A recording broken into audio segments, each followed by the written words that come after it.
Picture a place with no government, no courts, and no king close enough to matter. A place where the most wanted men in the Atlantic world sat down together and quietly rewrote the rules of trade, war, and money. You would assume I am describing a modern tech campus. I am not. I am describing a jagged, turtle-shaped island off the northern coast of Hispaniola in the 1630s. The Spanish called it Tortuga. Today, we treat Silicon Valley as the birthplace of disruption, the place where outsiders with nothing to lose rewired entire industries. But 3 centuries before venture capital had a name, Tortuga was already running the same playbook. This was not simply a hideout for thieves. This was a functioning marketplace for violence, where crews wrote their own contracts, governors sold protection like a subscription service, and the deadliest product on Earth, the fast attack ship, was engineered, tested, and improved in real time, raid after raid, season after season. Why did a speck of volcanic rock, barely the size of a small city, become the base of operations that humbled the largest empire on the planet? Why did governors, kings, and merchants all quietly need this lawless island to keep functioning, even while publicly condemning everything it stood for? And why does its business model still echo almost exactly in the way modern disruptors operate today? This is Shadow of the Pirates, and this is the story of Tortuga, the island that ran like a startup, scaled like one, and eventually collapsed like one too.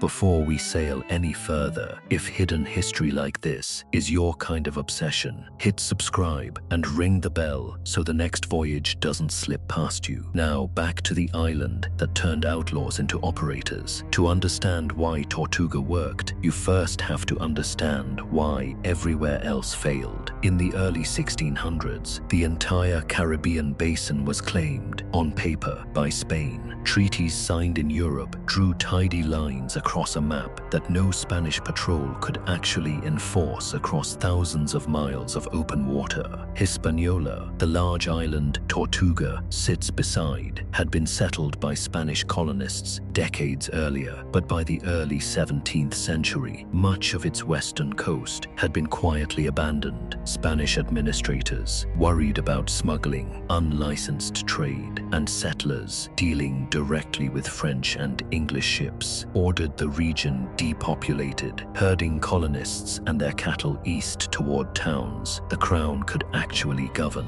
It was meant to close a loophole in the empire's control. Instead, it created a vacuum, and vacuums on the frontier of an empire almost never stay empty for long. Into that vacuum came a strange mixed population of French, English, and Dutch castaways, deserters, escaped indentured servants, and fortune seekers who had nothing invested in any nation's rulebook. Many survived by hunting the wild cattle, and pigs left roaming free on Hispaniola after the Spanish evacuation, smoking the meat over a wooden frame the local Taino people called a bucan. That word gave these men their name, Buccaneers, or in English, Buccaneers. In their earliest years, they were not pirates at all. They were subsistence hunters and small-time traders who happened to be living in territory no functioning government actually patrolled, selling smoked meat and hides to any ship willing to pay in coin rather than paperwork. That is the first thing Tortuga shares with Silicon Valley. Innovation rarely comes from the center of power. It comes from the edge, from the places regulators have not bothered to reach yet or have simply given up trying to. Nobody ran a background check on a buccaneer. Nobody cared which country you had deserted from, which debts you were fleeing, or which crime had put you on a ship in the first place. If you could survive the work, the heat, the insects, and the isolation you were in, that astonishingly low barrier to entry pulled in a constant stream of restless, capable men who had already been discarded by the very empires now hunting them, and every every one of them arrived with skills that would later prove useful for something far more profitable than hunting cattle. What made this population especially dangerous to Spain was its diversity. A French deserter, an English indentured servant who had fled a brutal sugar plantation, and a Dutch sailor abandoning a bankrupt trading company all found themselves speaking a rough, improvised common language of survival, sharing camps, sharing hunting grounds, and eventually sharing ships. Spain's colonial system depended on strict national and religious hierarchies to maintain control. Tortuga's population ignored those hierarchies entirely because the wilderness did not care what passport a man carried, only whether he could keep up on a hunt or hold his position in a fight. That willingness to work across national lines purely on the basis of usefulness is something every open, permissionless system eventually rediscovers, whether it is a 17th century hunting camp or a 21st century open source project. Tortuga itself, sitting just off Hispaniola's northwest coast, offered something the mainland hunting grounds did not: a genuinely defensible harbor. Its cliffs and narrow approaches made it difficult for a Spanish warship to simply sail in and clear the place out in a single afternoon. Spain tried exactly that in the 1630s, launching a brutal expedition intended to wipe the Buccaneers off the island entirely. Spanish troops landed, burned what they found, and executed anyone they caught. It barely slowed things down. The survivors scattered into the hills and coastal caves of nearby Hispaniola, waited out the occupation, and drifted back within months once the Spanish garrison lost interest and sailed away. You cannot easily kill an idea that has no fixed headquarters, and in its early years, Tortuga barely had one. It had a harbor, a loosely connected population, and a shared understanding, never written down but perfectly obvious to everyone involved, that the old rules simply did not apply here anymore. Every disruptive venture eventually needs a product, and Tortuga's product was raiding, refined over decades into something close to an engineering discipline. Spain's treasure galleons were floating fortresses, enormous, heavily armed, built to survive a broadside and to intimidate anyone who caught sight of them on the horizon. But that size came at a cost. Galleons were slow to turn, deep in the water, and completely hopeless in the shallow coastal channels, reefs, and river mouths that riddle the Caribbean basin. The Buccaneers, who gradually turned from hunting to raiding, did not try to outbuild Spain's navy. They did the opposite. They adopted small, shallow draft vessels, piraguas carved from single logs, and light sloops that could slip through reefs and mangrove channels. A galleon could never survive crossing. These boats could not win a stand-up fight against a warship, and they were never designed to. Their entire advantage was speed, concealment, and the ability to strike an anchored ship or a coastal town before its defenders had time to organize a response. This is the same logic every disruptor eventually learns. Whether they are running a pirate crew or a startup, you do not beat an incumbent by matching its strengths. You beat it by making its strengths irrelevant to the fight you choose to have. The clearest proof of this business model came from a Frenchman named Pierre Le Grand, operating in the waters near Hispaniola in the early 1630s. Le Grand did not command a warship. He commanded a small boat and a crew of desperate men running low on supplies, and by most accounts, he was down to his very last opportunity before returning home empty-handed and humiliated. Under cover of darkness, his crew rowed directly alongside a far larger Spanish vessel,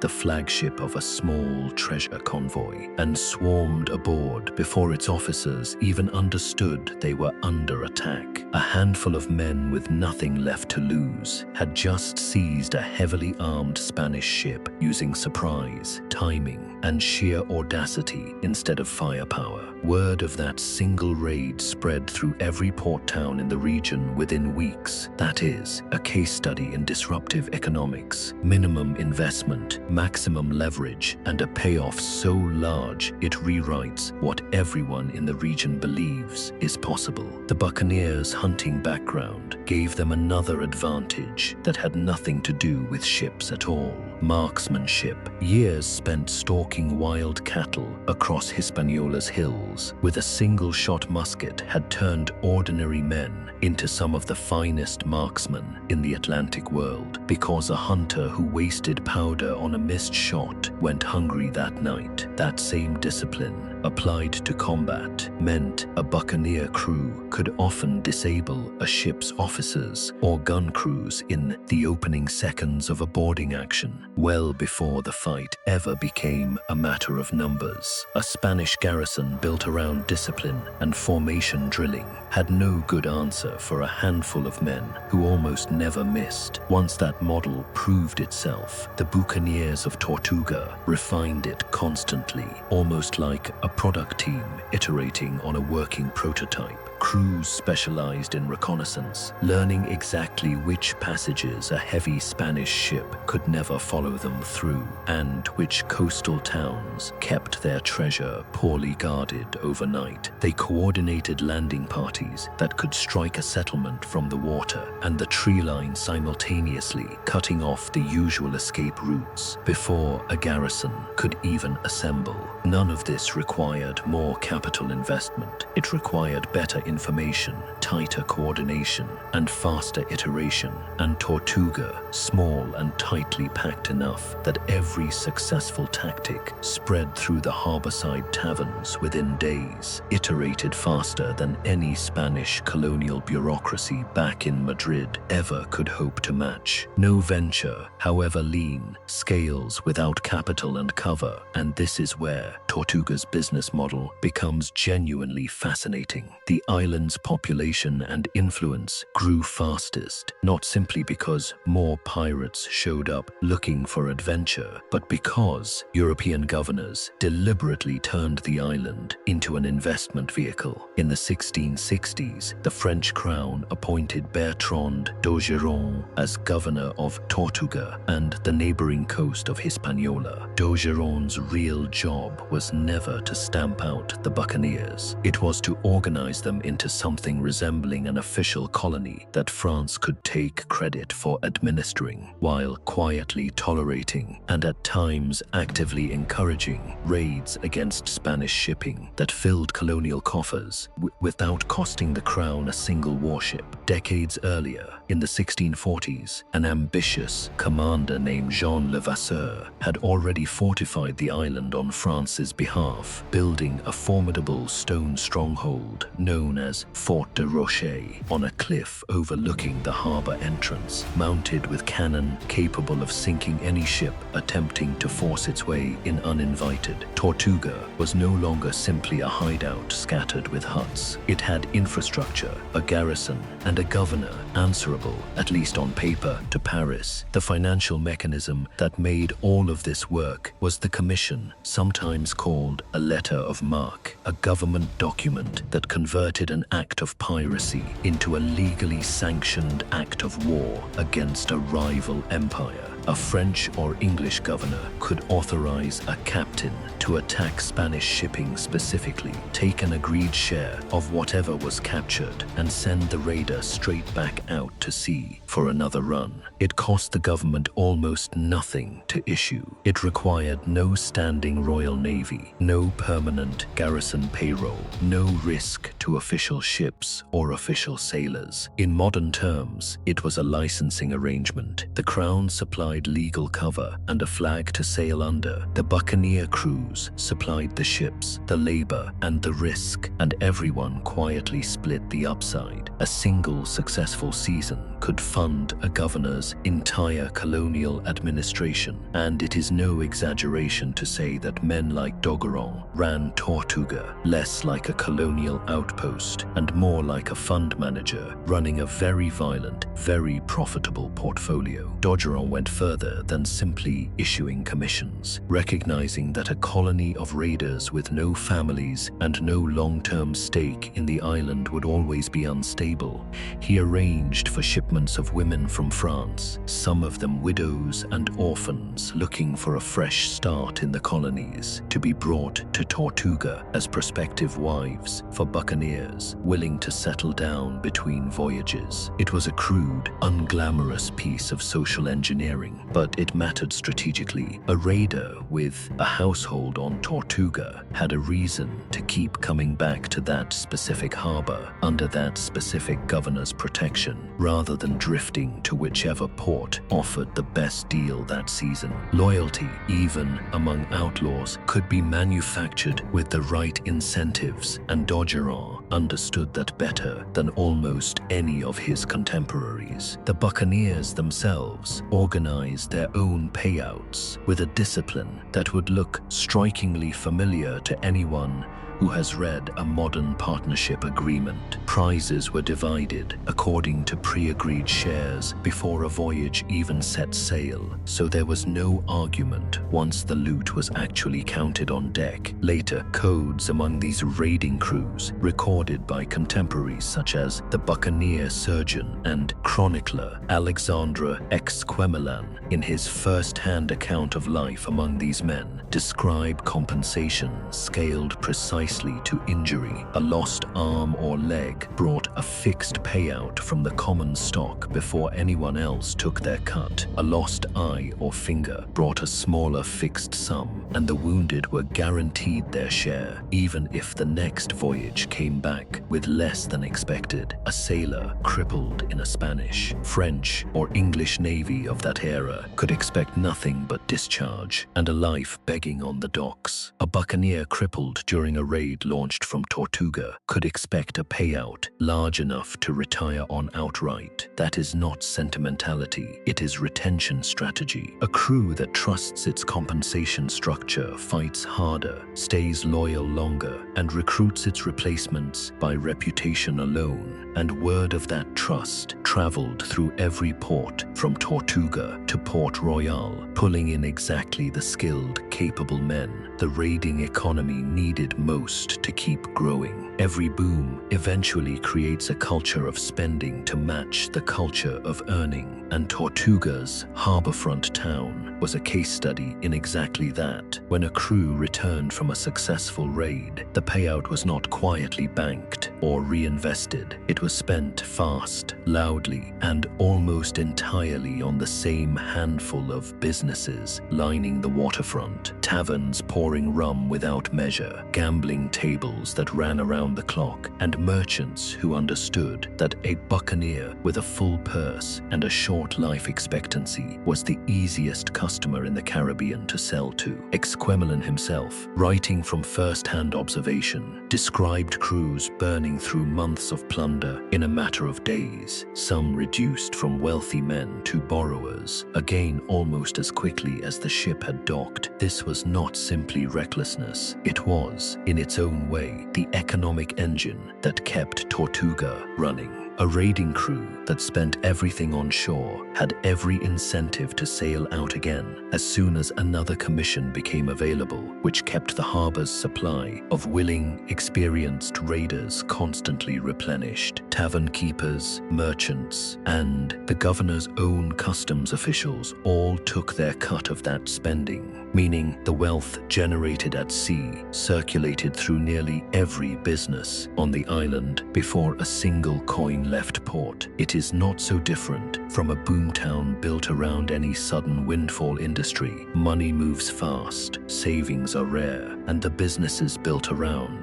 spending it prove far more durable than the individual fortunes passing through them. Captains and quartermasters came and went, rose and fell, were killed or retired within a handful of years. The taverns, remarkably, tended to outlast almost all of them. No startup survives on infrastructure and financing alone. It needs founders whose reputations become the brand itself, for better and for worse. And Tortuga produced no shortage shortage of them. Control of the island itself flipped back and forth between French and English hands more than once in its early decades, a reminder that even the Grey Zone had its own turf wars. An Englishman named Anthony Watts governed Tortuga for a period under English backing before French interests, led by men like Levasseur, reasserted control and rebuilt the fort to keep it that way. Ownership of the island mattered less than what the island produced, and both crowns understood that whoever controlled the harbor controlled a steady supply of trained raiders willing to fly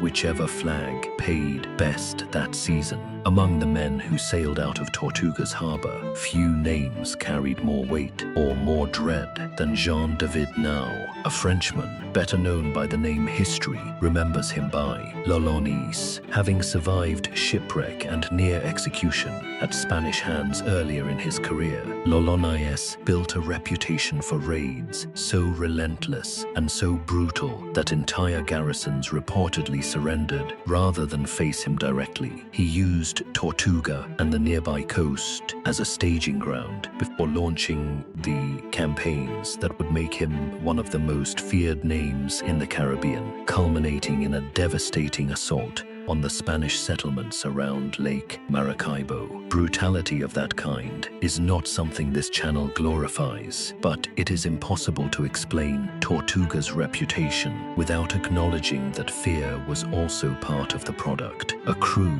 known to show no mercy needed no navy to guard its reputation. The reputation guarded itself, and Spanish captains who might otherwise have fought were sometimes persuaded to simply surrender their cargo rather than test it. That reputation, brutal as it was, eventually became content in its own right. A former ship's surgeon named Alexandre Exquemelin, who had lived and worked among these crews firsthand, later published a detailed account of Buccaneer life that spread rapidly across Europe in multiple translations. His book turned obscure raiders into continent-wide legends almost overnight, embellishing some details while preserving others with startling accuracy, and it remains one of the very few first-hand windows historians have into how these crews actually organized, divided plunder, and governed themselves day to day. In other words, Tortuga did not just produce raids, it produced its own media coverage, written by an insider, that shaped how the entire world understood piracy for generations afterward. Every unregulated boom eventually meets the moment regulation finally catches up, and Tortuga's ending follows that pattern almost exactly.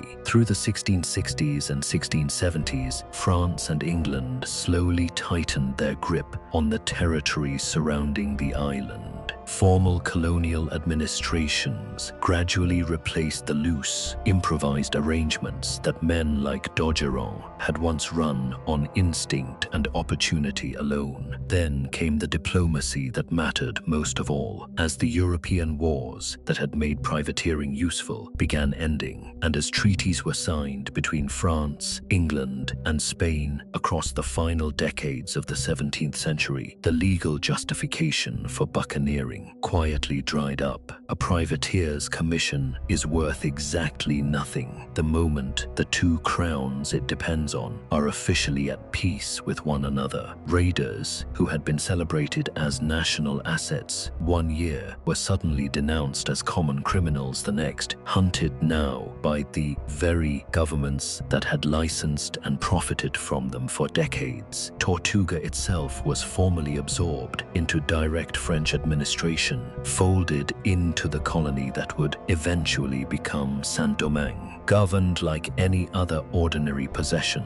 rather than quietly tolerated as a convenient gray zone. The ambiguity that had made the island valuable in the first place was precisely the ambiguity now being erased. treaty by treaty, garrison by garrison. A base that had thrived because nobody was fully in charge of it cannot survive the moment somebody finally, permanently takes charge. The raiders themselves did not simply disappear. They pivoted. Many drifted toward Port Royal in Jamaica and later toward Nassau in the Bahamas, chasing the same lawless conditions and easy licensing that Tortuga had once offered, until those havens closed in turn under their own waves of treaties and naval crackdowns. The men who had cut their teeth in small sloops off Tortuga's coast, who had learned to read tides, reefs, and reputations better than any admiral back in Europe, became the founding generation of what we now call the Golden Age of Piracy, carrying the same lessons in speed, shared governance, and disciplined payout structures into the next chapter of Caribbean history. The headquarters moved from island to island. The operating model, remarkably, survived every single move intact, so Tortuga was never just a den of thieves clinging to a volcanic rock in the Caribbean. It was a working prototype of what happens when capable, discarded men are handed a system that treats them fairly and a market with almost no barrier to entry. It ran on lean assets, fast iteration, informal capital, supplied by governors hungry for a cut, and a payout structure transparent enough that everyone genuinely trusted it, from the newest deckhand to the captain himself. Silicon Valley sells software. Tortuga sold leverage against an empire that could not adapt quickly enough to stop it, and for nearly half a century, that leverage was enough to make a turtle-shaped rock off Hispaniola one of the most consequential ports in the Atlantic world. Think about everything that had to line up for this to work. A depopulated coastline nobody was policing. A population with no shared nationality but a shared willingness to work together. A product, the small, fast raiding ship, engineered specifically to make the incumbent superpower's greatest strength. Its enormous, armed galleons, completely irrelevant to the fight. Investors in the form of governors who supplied legal cover instead of cash and took their cut without ever risking a single royal ship. A payout structure transparent enough that a common deckhand trusted it as much as the captain did, and a local economy built entirely around spending that wealth back into the same handful of businesses fast enough to keep the whole cycle turning. Remove any one of those ingredients, and Tortuga probably never becomes more than a footnote, another failed coastal camp swallowed back into the jungle. All of them together, for roughly half a century, made a rock you could walk across in an afternoon into one of the most consequential ports on Earth. Here is the question worth sitting with. Every disruptive boom in history, from a fortified pirate harbor in 1660 to a garage startup in 1976, seems to need the exact same ingredients. A gray zone nobody is policing yet, and people with nothing left to lose. Do you think that kind of frontier still exists anywhere on Earth today? Or has the entire map, digital and physical, finally been claimed by someone? Tell me what you think in the comments. And if this voyage into Tortuga's hidden ledger was worth your time, share it with someone who still thinks pirates were just men with parrots and peg legs. Until the next tide, Shadow of the Pirates signs off.